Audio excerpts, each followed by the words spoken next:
নমস্কার, স্পটন নিউজে আপনাদের সবাইকে স্বাগত। আমি সাগর। এই মুহূর্তে আমার সঙ্গে রয়েছেন বিশ্বরূপ মুখার্জি, বেহালা ইউথ অ্যাসোসিয়েশনের সেক্রেটারি। আমি একটাই প্রশ্ন রাখবো তাদের কাছে। সম্প্রতি থার্ড ডিভিশনের প্রস্তুতি চলছে, থার্ড ডিভিশন খেলে সেকেন্ড ডিভিশনে ওঠার একটা লড়াই। কেমন প্রস্তুত দল, কিভাবে দল গঠনের কাজ চলছে, পুরাতন কজন রয়েছে, নতুন কারা এলো, বিশদে যদি একটু তুমি জানাও।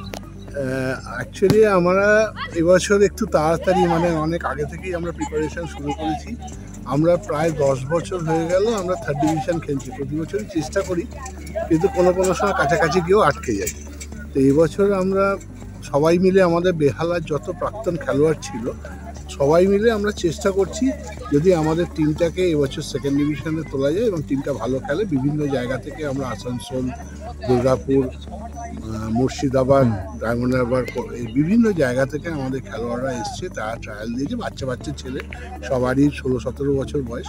তারা ফুটবলটা এখন শিখছে, তারা আপ্রাণ চেষ্টা করছে তারাও ভালো খেলার জন্য। আমাদের যে কোচ আছেন নিমাই দত্ত, উনিও চেষ্টা করছেন। দেখা যাক কি হয়, এখন ভবিষ্যৎ বলবে। আচ্ছা, এই যে বললে কাছে গিয়েও বারবার ব্যর্থ হতে হয়েছে, এই খিদেটা নিশ্চয়ই তোমাদের মধ্যে বা প্লেয়ারদের মধ্যে রয়েছে। তো এই পুরো অ্যাকচুয়ালি প্লেয়াররা তো 1 বছর এখন যা আইএফএ নিয়ম আছে 1 বছর 2 বছরের বেশি খেলতে পারে না, কারণ এখন একটা বয়স ভিত্তিক হয়ে গেছে। তো যার জন্য প্লেয়ারদের মধ্যে সেই ব্যাপারটা নেই। কিন্তু আমরা যারা ক্লাবটাকে চালাই, যারা ক্লাবের সাথে আমরা জড়িত, আমরা প্রতি বছরই চাই আমাদের ক্লাবটা যদি একটু আপার ডিভিশনে ওঠে, সেকেন্ড ডিভিশন।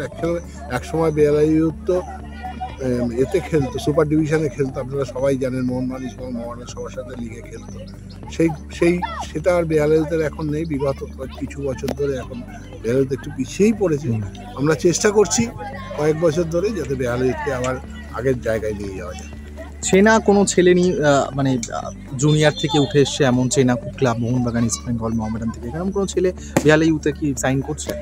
না, অ্যাকচুয়ালি গত বছর আমাদের টিমে ইস্ট বেঙ্গল জুনিয়র যারা ধরুন ওই আন্ডার-17, আন্ডার-18 প্লেয়ার 2জন 3জন 4জন খেলেছিল। এবছরে আমরা চেষ্টা করছি, কারণ ওরা রিলিজ হবে হচ্ছে 31শে মের পরে।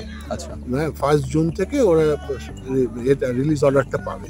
তখন সেক্ষেত্রে আমরা চেষ্টা করছি 2-1জন যদি এই যারা আছে তাদের থেকে একটু বেটার কোয়ালিটির যদি প্লেয়ার পাওয়া যায়, তাহলে টিমটাও ভালো হয়। তাহলে এবছর আমরা উপরে উঠতে পারি। এবং এবছর আইএফএ একটা ভালো নিয়ম করেছে যে 6টা টিম উঠবে। আচ্ছা, 6টা টিম উঠবে আর 2টো টিম নামবে। আচ্ছা, সুতরাং এবছর একটা সুবর্ণ সুযোগ আছে সব টিমের কাছেই যে আপার ডিভিশনে ওঠার জন্য। দেখা যাক, বাকিটা। অসংখ্য ধন্যবাদ।